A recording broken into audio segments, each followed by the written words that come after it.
सभापती महोदय, सन्मान्य श्रीकांत भारतींच्या प्रश्नाला उत्तर देताना या ठिकाणी 19 MRI या ठिकाणी बसवलेत असं त्या ठिकाणी सांगण्यात आलं PPP बेसिसवर.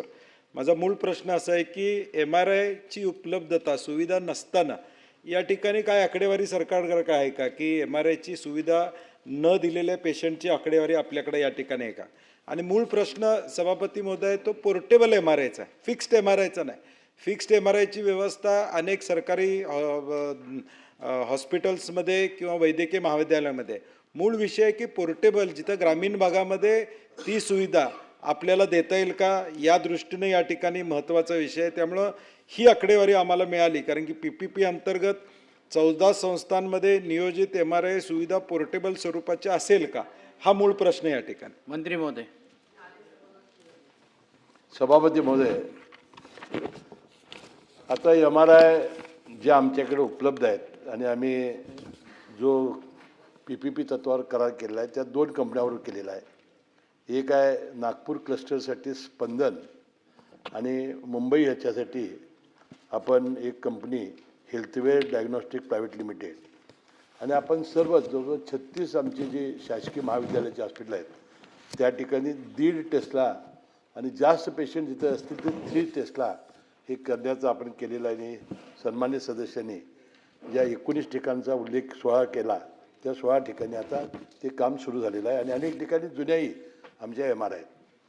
सन्मान्य सदस्यांनी आत्ता जो विषय विचारला ते पोर्टेबल MRI ही MRIची पूरक प्रणाली असून तो काही पर्यायी नाही. मुख्यतः ICUतून तातडीच्या मेंदू तपासण्यासाठी उपयुक्त मणका, सांधे, हृदय, उदर इत्यादी तपासण्यासाठी उपयुक्त नाही. प्रगत तपासण्या हे शक्य नाही. परंतु त्या MRIमध्ये जाड व्यक्ती किंवा ज्याचं ब्लड प्रेशर हाय होतं आहे ती व्यक्तीला घातलं की त्या लोकांचं ब्लड प्रेशर वाढणं आणि इतर अनेक तक्रारी आहेत. म्हणून नवीन एक पोर्टेबल MRI प्रणालीचं आम्ही प्रेझेंटेशन घेतलं आणि त्याचीसुद्धा काय काय त्याचे फायदे आहेत अशी तज्ज्ञासाठी एक कमिटी आम्ही नेमली आणि मग तज्ज्ञांचा अहवाल आल्यानंतर त्याचा उल्लेख सन्मान्य सदस्यांनी केला की आपल्याला त्या ठिकाणी नेऊन आपण हे पोर्टेबल MRI नेऊ शकतो.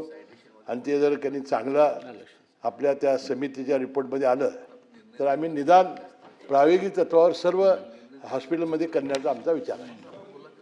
मध्ये मंत्री महोदयांनी सकारात्मक उत्तर दिलेले कमिटी नेमलेले. माझा स्पेसिफिक प्रश्न आहे की ऑलरेडी उत्तर प्रदेशमध्ये ही अंमलबजावणी झालेली आहे त्यामुळं कमिटी नेमण्याची आवश्यकता नाही. आता डॉक्टर साहेबांनी सांगितलं तसं ऑलरेडी हे स्टँडर्ड आहे. त्यामुळे कमिटी वगैरेचा अहवालाची वाट न बघता टाईम तुम्ही स्पॅनमध्ये हे करणार का राज्यभर. आणि ॲम्ब्युलन्सेस तशा पद्धतीच्या मोबाईल MRI ॲम्ब्युलन्सेस देखील करता येईल काय. तुमचं तारीख ठरलेली असती म्हणजे तुमचा अनुभव मला कोल्हापूरचा असल्यामुळं तारीख कुठली तरी जाहीर करा. उदयराव बघायला लागले तिकडं ह्या तारखेला चालू करतो म्हणून. बरोबर आहे डॉक्टर साहेब, ह्या तारखेला महाराष्ट्रात ही व्यवस्था चालू होईल अशी आपण घोषणा या ठिकाणी करावी. सभापतीमध्ये मी मगाशी सांगितलं की सरकारी सकारात्मक आहे ज्याचा उल्लेख सन्मान्य सदस्य पोद्दार साहेबांनी केला की अक्षरशः हे गेम चेंजर ठरण्यासारखं आहे. कारण एवढं मोठं आपण सिव्हिल वर्क घेऊन तो आपण टर्नकी प्रोसेस करून आपण मोठं 15 ते 20 कोटीपर्यंत 3 टेस्ला 1.5 टेस्ला लावतो.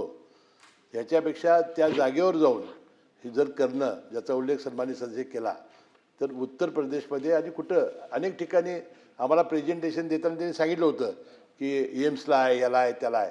आमचे अधिकारी जाऊन येतील आणि तात्काळ ही व्यवस्था आम्ही करू.